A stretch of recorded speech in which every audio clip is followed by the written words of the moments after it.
उसकी बॉम्ब का पता तो नहीं चल गया। पर हम देखते हैं कि ऐसा कुछ नहीं था। दरअसल रास्ते में एक ट्रक वाला एक आदमी से लड़ाई कर रहा था, जिसकी वजह से रोड ब्लॉक हो गया था। एडम को लगा कि ये लोग जल्दी हट जाएंगे, पर वो कुछ समझ पाता उससे पहले ही अचानक उस ट्रक से ढेर सारे हथियारबंद लोग बाहर निकले और उन पर गोलियों की बारिश कर दी। खुशकिस्मती से कार के शीशे बुलेट प्रूफ थे, इसलिए किसी की मौके पर ही मौत नहीं होती। वो जल्दी से रिवर्स लेते हैं, पर उन लोगों ने उन्हें चारों ओर से घेर लिया था। उन्होंने बेला को किडनैप करने की कोशिश की, पर एडम उनसे फाइट करता है और उन्हें रोकने की अपनी पूरी कोशिश करता है। उधर हम विक्टर को देखते हैं, जो एक बुलडोजर से उनकी कारें पलट देता है। उसने कहा उन्हें जान से मत मारना, जिसके बाद और लोग बेला के पीछे पड़ जाते हैं। उन्होंने यिंग हाओ को घसीटकर कार से बाहर निकाला और उसे अपने साथ ले गए। इसी बीच एक बॉडीगार्ड विक्टर को मारने की कोशिश करता है, पर विक्टर ने उसे अपनी एक ही किक से दूर पटक दिया। एक एक कर वो सभी गार्ड्स को मार डालते हैं। उधर एडम भी उन लोगों से अकेला फाइट कर रहा था, पर वो बहुत ज्यादा तादाद में थे, इसलिए उसे लड़ना किसी एक के बस की बात नहीं थी।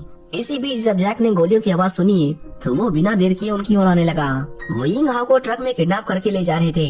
एडम ने उस ट्रक का पीछा किया और कूदकर उसे पकड़ लिया, पर उसने जैसे ही गेट खोला एक आदमी उस पर हमला कर देता है। उससे बचते हुए वो किसी तरह अंदर घुसा, पर वहाँ तो और भी खतरनाक लोग थे। हम नताशा को देखते हैं, जो पल भर में एडम पर टूट पड़ती है और उस पर एक के बाद एक कई जानलेवा हमले करती है। एडम ज्यादा देर तक उसके सामने टिक नहीं पाता और आखिर में नताशा उसे मारकर ट्रक से नीचे फेंक देती है। इसी दौरान गुंडे मोहल्ले की पूरी फौज बेला के पीछे हाथ धोकर पड़ी हुई थी, और जिस किसी ने उसे बचाने की कोशिश की उन लोगों ने उसे बेरहमी से मार डाला। वो बेला को मारने ही वाले थे कि तभी जैक उन सबको अपनी कार से उड़ा देता है। एक बार के लिए उसने सोचा कि वो क्यों उसकी इतनी परवाह कर रहा है। वो उसके दुश्मन की बेटी है। उसके मरने के बाद ही यिंग हाओ को एहसास होगा कि बेटी के जाने का दुख क्या होता है। हालांकि जैक इतना निर्दयी नहीं था। इतनी नफरत के बावजूद भी वो यिंग हाओ की बेटी को बचाने जाता है। सबको अपनी कार के नीचे कुचलते हुए वो बेला के सामने आया और उसे जल्दी से कार में बैठने को कहा। बेला उस पर भरोसा करती है और कार में बैठ जाती है, पर उसके सर पर इतना बड़ा इनाम था कि इसके बावजूद भी वो गुंडे उसका पीछा नहीं छोड़ते। जैक उन सबको उस रूट पर ले जाता है जहाँ उसने बॉम्ब प्लान किए थे, और जैसे उनकी कारें बॉम्ब के पास आई उसने डेटोनेटर दबा दिया और एक बड़े धमाके के साथ पीछे आ रही सभी गाड़ियां तहस नहस हो गयी। एडम दूर खड़ा ये सब देख रहा था, पर उसे इतनी चोट आई थी कि वो कुछ भी नहीं कर पाता। इसके बाद हम कुछ लोगों को देखते हैं जो शहर में ड्रग्स के खिलाफ प्रोटेस्ट कर रहे थे। एक रिपोर्टर खुलकर ड्रग माफिया के खिलाफ कड़ी से कड़ी कार्रवाई की मांग कर रहा था, पर उसके अगले ही पल हम उसे बहुत बुरी हालत में देखते हैं। ड्रग माफिया ने उसे और उसकी फैमिली को किडनैप कर लिया था। क्ले नाम का एक आदमी उसे कहता है कि तुम जब भी टीवी पर मेरा नाम लेते हो मुझे गुस्सा आ जाता है, इसलिए मैं आज खुद तुमसे मिलने आ गया और तुम्हारे लिए गिफ्ट भी लाया हूँ। क्ले उसे ड्रग्स लेने को कहता है, नहीं तो वो उसकी फैमिली को मार डालता। पर जब वो रिपोर्टर फिर भी नहीं मानता तो क्ले उसकी आंखों के सामने उसकी वाइफ को गोली मार देता है।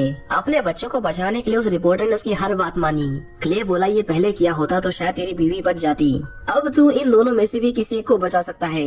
कौन मरेगा और कौन जिएगा ये तू तय करेगा। वो बेचारा जानता था कि अगर उसने किसी को नहीं मारा तो वो उन दोनों को मार देगा, इसलिए उसने अपने बड़े बेटों को मारने के लिए बंदूक उठाई। हालांकि गोली चलाते वक्त उसके हाथ बुरी तरह कांप रहे थे, जिसके बाद क्ले खुद ही उसके छोटे बेटे को गोली मार देता है और फिर उसने उस रिपोर्टर को भी गोली मार दी। उसके रास्ते में टांग अड़ाने वालों का क्ले यही असर करता था, और बदकिस्मती से इस बार ये गलती यिंग हाओ ने कर दी थी। उसके लोग उसे पकड़कर क्ले के पास लाते हैं। क्ले बोला इस शहर में मेरी एक छोटी सी लॉजिस्टिक कंपनी है, मैं चाहता हूँ कि तुम इस पेपर पर साइन करो और ये कंपनी सिर्फ 200 करोड़ में तुम्हारी हो जाएगी। हाओ जानता था कि अगर उसने ऐसा किया तो वो उसकी कंपनी की आड़ में ड्रग्स का धंधा करेगा, इसलिए वो साइन करने से मना कर देता है, फिर चाहे वो उसे मार ही क्यों न डाले। क्ले कहता है कि चेयरमैन तुम जिंदा ज्यादा कीमती हो, लेकिन तुम्हारी बेटी मेरे किसी काम की नहीं, तो अगर तुमने साइन नहीं किया तो वो नहीं बचेगी। इसी बीच हम जैक को देखते हैं जो बेला को उन गुंडों से बचाकर अपने अड्डे पर ले आया था। बेला ने जब उसे गौर से देखा तो वो तुरंत ही पहचान गई कि ये वही आदमी है जो उसे स्कूल में मिला था। वो कहती है कि तुम न्यूज में भी थे, तुमने ही अपनी पत्नी और बेटी को मारा है ना। पर ये सुनते ही जैक गुस्से मुँह से कहता है कि मैंने उन्हें नहीं मारा, उन्हें तुम्हारे डैड जिंग हाओ ने मारा है। जब बेला को यकीन नहीं होता तो जैक उसे वो सारे सबूत दिखाता है जो साफ इशारा कर रहे थे कि उसके पिता ड्रग माफिया के साथ काम कर रहे हैं। जैक चाहता तो उसे किडनैप करके यिंग हाओ से अपनी हर बात मनवा सकता था, पर अपने बदले के लिए एक बेगुनाह बच्ची को अपना मोहरा बनाना उसे सही नहीं लगा, इसलिए वो बेला को वापस अपने घर जाने को कहता है। बेला जल्दी से एक फोन बूथ के पास गई और उसने तुरंत जूलिया को कॉल लगाया। जब जूलिया को पता चला कि उन पर हमला हुआ है तो वो उसे किसी पर भी भरोसा करने से मना करती है, यहाँ तक कि एडम पर भी नहीं, क्योंकि वो खुद उसे लेने आ रही थी। बेला काफी देर तक वहीं छुपी रही और फिर उसने एक पुलिस कार को अपनी ओर आते देखा। उसमें से एक पुलिस वाला बाहर निकला और कहा, चलो मेरे साथ, मैं तुम्हें पुलिस स्टेशन ले चलता हूँ, जूलिया वहीं तुम्हें लेने आएगी। बेला उसके साथ जा ही रहती कि तभी वहाँ एक और पुलिस वाला आ गया। वो कहता है सब कंट्रोल में है, तुम वापस चले जाओ। पर वो जैसे ही मुड़ा उसने उसे गोली मार दी, क्योंकि ये असली पुलिस वाला नहीं था। वो बेला को अपने साथ ले ही जा रहा था कि तभी वहाँ जैक आ गया और उसने उसे ऐसा करने से रोक लिया। वो पूछता है तुझे किसने भेजा, पर वो आदमी कुछ नहीं जानता था, जिसके बाद जैक उसे मारकर बेहोश कर देता है।